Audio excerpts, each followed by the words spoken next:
ये मऊ से आयल हुई, दूर से आयल हुई, वो जा तो सकत नहीं सीधे, जब खत्म हो जाए तब लोग जो यहाँ फसल हुआ लोग सुने के पड़ी। तो ये बात ऐसे हम कहते कि मैंने थोड़ी देर और चली विचार विमर्श। यहाँ जो मैं राम जी को पहली बधाई देना चाहता हूँ, अभी जैसे गिरिजेश जी कह गए कि 10 पत्रिकाओं के लोग यहाँ सभागार में मौजूद हैं। मुझे लगता है कि उससे ज़्यादा महत्वपूर्ण है कि एक साथ किसान आंदोलन से जुड़े हुए कम से कम 8-10 संगठन यहाँ मौजूद हैं। इसके लिए मैं राम जी भाई को बधाई देना, जो लगातार ये जो किसान आंदोलन है जिसमें खेत मजदूर और किसानों की एकता था, क्योंकि इन्हीं के, अब क्या कहेंगे, सौतेले भाई कहेंगे कि क्या कहेंगे, इन्हीं के धारा से निकले हुए लोग सीधे सीधे किसान आंदोलन का विरोध करने वाले भी रहे हैं, ये जानते हैं, है कि नहीं? उस तरह के लोग नहीं आते थे, कहते थे कि हम किसान आंदोलन के विरोध में। तो कम से कम यहाँ जो लोग आए हैं वो लोग एक साथ लड़ने वाले लोग आए हैं, क्योंकि आप लोग जानते हैं CPI-ML के मान लीजिए कि अगर कम से कम 20 तो ऐसे ग्रुप हैं जो सारे के सारे अपनी पत्रिकाओं के नाम से जाने जाते हैं। ठीक है, पत्रिका की चूंकि बात आई, गिरिजेश तिवारी ने कहा, तो बहुत समय भी गिना सकता, लेकिन वो अपनी अस्मिता को उस पत्रिका के नाम से जोड़ते हैं कि हमारा ये मतभेद था, मुख्य अंतर विरोध ये नहीं, ये है, और लिहाजा और हमारी पत्रिका के नाम से हमारा ग्रुप जाना जाता है। ठीक है, और कहने में मुझे कोई संकोच नहीं है कि एक जमाना था जब चाहे साम्यवादी अखबार हो, समाजवादी अखबार हो, नास्तिकवाद में मानता हो, ग्रामोद्योग में मानता हो, उसका समाज में प्रभाव हो सकता था, होता था। अब क्यों नहीं है, इस पर चर्चा नहीं हुई, इसलिए मैं इसकी चर्चा कर रहा हूं। अब इसलिए नहीं है क्योंकि ये टेक्नोलॉजी बदल गई है, पूरी के पूरी टेक्नोलॉजी बदल गई है, और फांसीवाद का जो प्रणेता था, जिसके साथ फांसीवाद को जोड़ा जाता है, मुसोलिनी, वो कहता था क्या, किस तरह से परिभाषा देता था कि राज्य सत्ता और कॉर्पोरेट शक्ति का विलय यही फासिज्म है। ये मेरा डेफिनेशन नहीं है, ये मुसोलिनी का डेफिनेशन है, और आप लोग जानते हैं कि गलत नहीं है। अब देख रहे हैं जो पूरा के पूरा आज की तारीख में मीडिया है, क्या वो कॉर्पोरेट नहीं है? जो ठेका ले सकता है एक अखबार कि मैं करोड़ों लोगों तक बात पहुंचाऊंगा, करोड़ों लोगों तक, ध्यान दीजिए, उसका जो स्थानीय भी अगर एडिशन निकलता होगा उसमें, और मऊ के छोटे अखबार में, बनारस के छोटे अखबार में अब नहीं रहे, ज्यादातर अखबारों के वो हर जिले का एक एडिशन, उसमें वो जिले के बाहर की आपको अगर दूसरे जिले की खबर जाननी हो नहीं मिलेगी। जिले के छोड़ दीजिए, एकदम राष्ट्रीय अंतरराष्ट्रीय स्तर पे आइए तो लैटिन अमेरिका में अगर कोई संघर्ष चल रहा हो उसकी खबर नहीं आएगी, जो, और ऐसे में किनकी खबर आएगी, कैसी खबर आएगी, आप लोगों को अनुमान है। मैं और एक इतिहास रहा है, मैं उत्तर प्रदेश का उदाहरण दूंगा। गणेश शंकर विद्यार्थी जी की चर्चा होती है ना, गणेश शंकर विद्यार्थी की शहादत हुई थी, सांप्रदायिक दंगा रोकने में प्रत्यक्ष वो गए थे, उनकी हत्या हुई थी, ये हम लोगों को नहीं भूलना चाहिए। और वो एडिटर थे प्रताप ने अपनी पत्रिका के। महात्मा गांधी ने कहा था कि मैं गणेश शंकर विद्यार्थी जैसे मरे वैसे मरना चाहूंगा, ये गांधी ने कहा था। शायद उससे मिलते जुलते तरीके से वो मरे, लेकिन उस समय जब विद्यार्थी जी मारे गए थे तब उन्होंने ये बात कही थी। एक और उदाहरण दूंगा, इलाहाबाद से अखबार निकलता था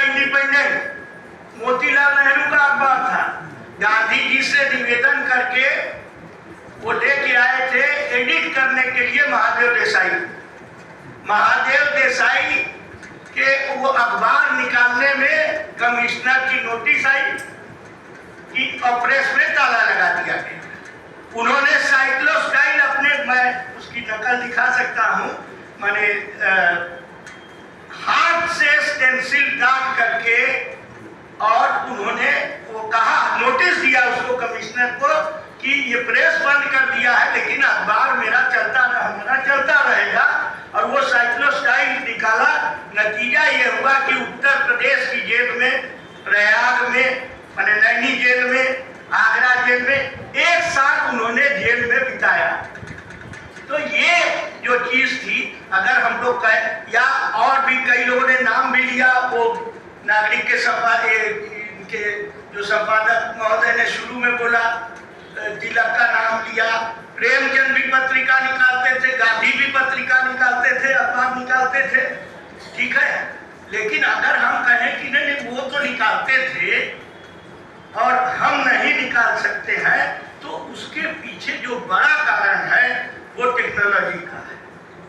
बहुत बड़ा कारण है कि किस रूप में मीडिया है, और वैकल्पिक मीडिया के संदर्भ में भी हम एक चर्चा करना चाहेंगे। कई लोगों ने कहा, ये अभी हमारे चिड़िया बाग के साथी बड़ा प्रसन्न होकर चले गए, कहीं राम है, बाहर है, अच्छा बाहर हैं, तो वो कह रहे थे यूट्यूब वाले हमारा वो करके जाते थे। यूट्यूब का मालिक कौन है? अभी जो ट्रंप के साथ जीता है मस्क, वो है ट्विटर का मालिक। ये फेसबुक हम लोग सब कोई इस्तेमाल करते हैं, उसका जुकरबर्ग है। ये दुनिया के सबसे बड़े पूंजीपतियों में है आजकल। 5, 7, 8, 10 की बात करेंगे तो उनमें है। और फिर मान लीजिए वैकल्पिक मीडिया, क्या ब्लॉगिंग है? मैं 2000 के थोड़ा पहले जब यहाँ नहीं था, उस समय से मैं ब्लॉगिंग से जुड़ा हूँ, मेरा भी ब्लॉग है। लेकिन बताना चाहता हूँ आपको, अभी मैं चौधरी राजेंद्र और संयुक्त किसान मोर्चा के संयुक्त सचिव मंडल के कृष्ण प्रसाद, हम लोग तीनों उड़ीसा गए हुए थे। वहां पर वेदांत के द्वारा प्रदूषण जो फैलाया गया है, एक बहुत सीनियर पदों पर कई मीडिया में, टेलीविजन में, अखबारों में रहा हुआ आदमी सत्य प्रकाश नायक, ये उस व्यक्ति का नाम है, वो अब एक ब्लॉग चलाता है। और अनिल अग्रवाल बने वेदांत की कंपनी, वेदांत सुनने में लगता है भारतीय, लंदन के स्टॉक एक्सचेंज में उसका रजिस्ट्रेशन है। और नियमगिरी से हम लोगों ने संघर्ष करके उसको हटाया है। 10 करोड़ रुपए का मानहानि का मुकदमा उस ब्लॉगर के ऊपर लगाया। तो इसलिए मैं कह रहा हूं, ये तो उस कंपनी ने लगाया। और कंपनी अगर फिर बात करने लगे जुकरबर्ग से, कंपनी अगर बात करने लगे वो एलन मस्क से, इनके ट्विटर अकाउंट पे करो, और शुरू है, भ्रम में मत रहिएगा। आप बहुत रेडिकल चीज लिखेंगे, पता चलेगा कि फेसबुक पर आपकी रीच कम कर दी, वो कम लोगों के पास जाएगा। आप सोच रहे हैं कि मुझको 15,000 लोग फॉलो करते हैं, 5,000 मित्र हैं, तो 20,000 के पास चला जाएगा, ये नहीं है। वो नियंत्रित करते हैं, और आप उन्हीं के आंकड़ों से देख सकते हैं। उसके प्रोफेशनल बोर्ड पे जाएंगे तो बता देंगे कि कितना रीच है उसका। तो ये मैं जिक्र जानबूझ करके ये कर रहा हूं कि क्योंकि देखिए, इंटरनेट का कोई मालिक नहीं है, ये बात सही है। इंटरनेट का कोई मालिक नहीं है, लेकिन इंटरनेट पे जो साधन है, उनके जो मालिक हैं, वो दुनिया के बड़े बड़े पूंजीपति हैं। इस चीज को हमें अच्छी तरीके से दिमाग में रखना होगा, क्योंकि ये जब हम कह रहे हैं कि जन सरोकार बदलता मीडिया, तो बदलता मीडिया का स्वरूप समझिए। 2003-4 की बात है, कोका कोला आंदोलन का आपने नंदलाल के समय का जिक्र करते हुए कहा। 1.5-2 महीना हम भी जेल में थे, फादर आनंद भी जेल में थे, जो चले गए। उस समय जब कोका कोला का भारत का 122 या 115 देशों में है, भारत का वाइस चेयरमैन जब आया बनारस में, उसने बनारस के सभी मुख्य अखबार वालों को 5 सितारा होटल में बुलाया है। आपके एक और अतिथि जो नहीं आए, और ये इसको भी जान लीजिए आप, उससे भी चरित्र पता चलता है। मैंने आपको 2-3 नाम दिए थे, ठीक है। यहाँ एकमात्र रमेश राय आए जो मुख्य धारा के अखबार से कभी जुड़े रहे, उसके दैनिक जागरण से। उसके अलावा कोई यहाँ जो समाजवादी रहे हैं, जो कम्युनिस्ट रहे हैं, ऐसे लोगों का राम जी भाई से हम लोगों ने चर्चा किया था, लेकिन वो भी नहीं आए। वो भी जानते हैं कि वो कौन सी नौकरी कर रहे थे। तो मैं बता रहा था, कोका कोला का वाइस चेयरमैन आया, ये जागरण, अमर उजाला, हिंदुस्तान वगैरह वगैरह सारे लोगों को बुला करके उसने कहा कि तुम भी कॉर्पोरेट, हम भी कॉर्पोरेट। वो कहीं से कोई अखबार को आप क्रांति का औजार मत मान लीजिएगा, और उन पत्रकारों को भी मत मानिएगा, किसी भी पत्रकार को। मैं किसी पूर्वाग्रह से नहीं बोल रहा। उनको करना क्या है भाई, एडिटर को भी। एडिटर, जैसे कोई एडिटर कहेगा भैया हमारे मालिक तो हमको निर्देश नहीं देते, उनका मालिक अपने बावर्ची को भी निर्देश नहीं देता। उनका बावर्ची जानता है कि क्या बनाना है मालिक के लिए। उसी तरीके से ये एडिटर भी जो है, उनको भी पता है नियुक्ति के समय ही कि मालिकों के लिए क्या करना है। मैं अपने अनुभव से बता रहा हूँ आपको कि आज से 25 साल पहले तक जनसत्ता में, हिंदुस्तान में, अमर उजाला में 15 साल पहले तक मान लीजिए, वो एडिट पेज पे जो सेंट्रल स्प्रेड का वो रहता, उसमें हमारे लेख छप जाते। अब सवाल ही नहीं, उस पृष्ठ पर कुछ वैचारिक झुकाव वाले लेख अगर छप, 1-2 कुछ आप एक्सेप्शन ले सकते हैं, जिनका सिंडिकेट बना हुआ है। रामचंद्र गुहा का आपको मिल जाएगा, उनका भी सिंडिकेट है, कई भाषाओं में रहता है, तो उसको खोज के आदमी पढ़ता भी है। वो भले हम माने वैचारिक रूप से पूरी सहमति ना हो उनसे, लेकिन पढ़ता है, जानता है। उस तरह के लेख भी अखबारों में अब नहीं के बराबर आ रहे हैं, ठीक है। और ऐसी स्थिति में फिर से मैं बता दूं कि इस नई टेक्नोलॉजी में ये तमाम जो छोटी पत्रिकाओं के लोग हैं या नागरिक अखबार के लोग हैं, ये सामाजिक प्रतिष्ठा नहीं प्राप्त कर सकते। ये टेक्नोलॉजी की वजह से, आपकी नियत में मैं नहीं उंगली उठा रहा। हमारी भी पत्रिका 1977 से रजिस्टर्ड है। आजकल मैं देखता हूँ बड़ी मुश्किल से निकालते हैं। एक अंक हम लोगों ने चुनाव पे निकाला कि इसमें इन्वेस्ट करेंगे, खर्चा आया 24 रुपया, 84 पेज की पत्रिका है। और चूंकि पोस्टर अगर आपको भेजना है RNI में पंजीकृत 1 रुपया 100 ग्राम के रेट से, तो 20 रुपए से ज्यादा उसकी कीमत नहीं होनी चाहिए। तो क्योंकि देश में हमको भेजना होता है तो 20 रुपया हमको रखना पड़ा, लागत आई थी 24 रुपया। तो ये सारी चीजें हैं जो छोटी पत्रिकाओं के खिलाफ जाने वाली हैं। लेकिन फिर से कहूंगा कि टेक्नोलॉजी जो बदली उसको भी ध्यान रखिए। हम ये नहीं कहते हैं कि वो लोग थे बने जो बड़े बड़े नाम हमने शुरू में लिए, या आपने भी संपादक महोदय ने भी लिए थे, कि अच्छा लेखक कितने बचे हैं उसमें, पत्रकार और लेखक। इसमें मुझे तो लगता है कि भाई वो बीच का कहीं क्लर्क टाइप का काम रह गया। जो पत्रकार है मेन स्ट्रीम के, वो अन्यथा न ले, तो क्लर्क जो काम करता है, किरानी क्लर्क का जो काम कर रहे हो, उस टाइप का काम उसको पता है, कितना भी प्रशिक्षित हो। और प्रशिक्षण के अभी कोई कह रहा था, हमसे बता रहे थे कि बच्चे जो जाएंगे वो लोग करेंगे।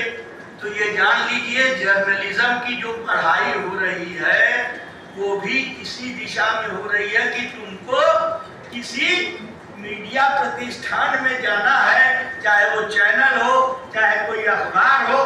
वेतन जानते हैं आप लोग। मैं सन 73-74 का एक आंकड़ा एक जने का जानता हूँ, प्रत्यक्ष फर्स्ट हैंड ये जानता हूँ कि जिनका नाम लिया जा रहा था कि इमरजेंसी में इन्होंने सचमुच भी स्टैंड लिया था इंडियन एक्सप्रेस ने। और एक दूसरा बड़ा नाम रामनाथ गोयनका के यहाँ काम करने वाले कुलदीप नैयर, और रामनाथ गोयनका सीधे सीधे कहते थे ये कुत्ता पाल रखा है मैंने, इसे 10,000 देता। सन 73। अब ध्यान दीजिए, जिस व्यक्ति की हम लोग प्रशंसा कर रहे हैं कि प्री सेंसरशिप का वो विरोध कर रहे थे, उनके अंदर भी ये भावना थी कि कुत्ता पाल रखा है। और नैयर साहब बैठे हुए हैं, ये मैं जानबूझ के यहाँ जिक्र कर रहा हूँ। आपको बताऊं कि इस शहर से, और ये राम जी भाई वगैरह जानते होंगे, जेल में थे, जेल में भी पहुंचती होगी, एक पत्रिका निकलती थी जो सेंसरशिप को धता बताते हुए साइक्लोस्टाइल पत्रिका रणभेरी, ठीक है। मेरा बड़ा भाई उसके निकालने से जुड़ा हुआ था, योगेंद्र नारायण शर्मा जुड़े हुए थे, अशोक मिश्रा जुड़े हुए थे, सुधेंदु पटेल जुड़े हुए थे जो बाद में जाके चौथी दुनिया के एडिटर बने। नचिकेता भी मुख्य धारा की पत्रकारिता में आया तो काफी बड़े बड़े पदों पे रहा, लेकिन वो सेंसरशिप को धता बताने के लिए वो इतनी बड़ी मशीन थी। अब तो इस पीढ़ी के बच्चे जानते नहीं होंगे कि साइक्लोस्टाइलिंग मशीन क्या होता है। और सेंसरशिप के खिलाफ उसमें बिना गए वो पत्रिका निकल रही थी बनारस से। मेरा ख्याल है जेल में भी कुछ कापी चली जाती, ठीक है। तो ये है वैकल्पिक। आगे के समय के लिए भी खतरा उतना ही बड़ा आ रहा। और फिर से मैं कहना चाहूंगा कि संघर्ष में जो एकता बनती है वो असली एकता है, वो समूहों की है, वो आंदोलनों की है। उस एकता को हमें बरकरार रखना है और ये वाला इसको रोकना नहीं है भाई। एक हमारे साथी कहा करते थे जब ये एकता वाली बात होती थी ना कि 10 दुकान है, 10 को बिक्री नहीं होता तो एक संडे मिल गई से थोड़ा बिक्री बढ़ती, खासा किसी जाए तो अगर 2,500 हमारा निकल रहा है, किसी का और मान लीजिए 1,500 2,000 छप रहा है, कुल मिला के आप लाखों करोड़ों का जो ठेका लेते हैं, एकदम मैं खुल के कह रहा हूँ लाख। और इसमें एक एक शब्द है। अभी वो मैडम प्रगतिशील लेखक संघ वाली एक आध शब्द बोल गई, ठीक है। सूचना और ज्ञान ये पर्यायवाची नहीं है, ठीक है। मेरे पास ढेर सारी सूचनाएं हैं तो मैं ज्ञानी नहीं हो गया, ठीक है। उसी तरीके से संचार, मैं कुछ शब्द युग में ले रहा हूं, दो शब्द, संचार और अभिव्यक्ति, ये दोनों एक नहीं है। ये ध्यान रखना होगा। इसका जो बाजी का स्तर है उसको समझिए। अभिव्यक्ति का वो ठीका पूरा ले सकते हो, जानते हैं क्या क्या छापना है क्या नहीं छापना है, ठीक है। आप नीचे के स्तर पर भी आप कोई अच्छा लेख लिखेंगे तो जरूरी नहीं कि वो उन अखबारों के द्वारा छापा जाएगा। तो इन चीजों को वैसे में फिर आ जाता है पर्चा। जो पर्चा हम लोग समय समय पे कार्यक्रमों में निकालते हैं, उन पर्चों का भी महत्व है और उन पर्चों का महत्व और बढ़ेगा। तो साथियों, फिर से एक बार कहना चाहूंगा कि ये कॉर्पोरेट शक्ति और राज्य सत्ता, इनका विलय अगर फासिज्म है तो विलय तो हो चुका है, पूरी तरीके से विलय हो चुका है। ये फासीवाद का जो स्वरूप है वो हमारे देश में, चाहे आप मीडिया को देख लें, अन्य क्षेत्रों में भी देख लें। और मैं यहाँ का मैंने उदाहरण दिया 10 करोड़ का रामजी भाई, उस आदमी से हम लोग वहाँ की बात बताऊं मैं।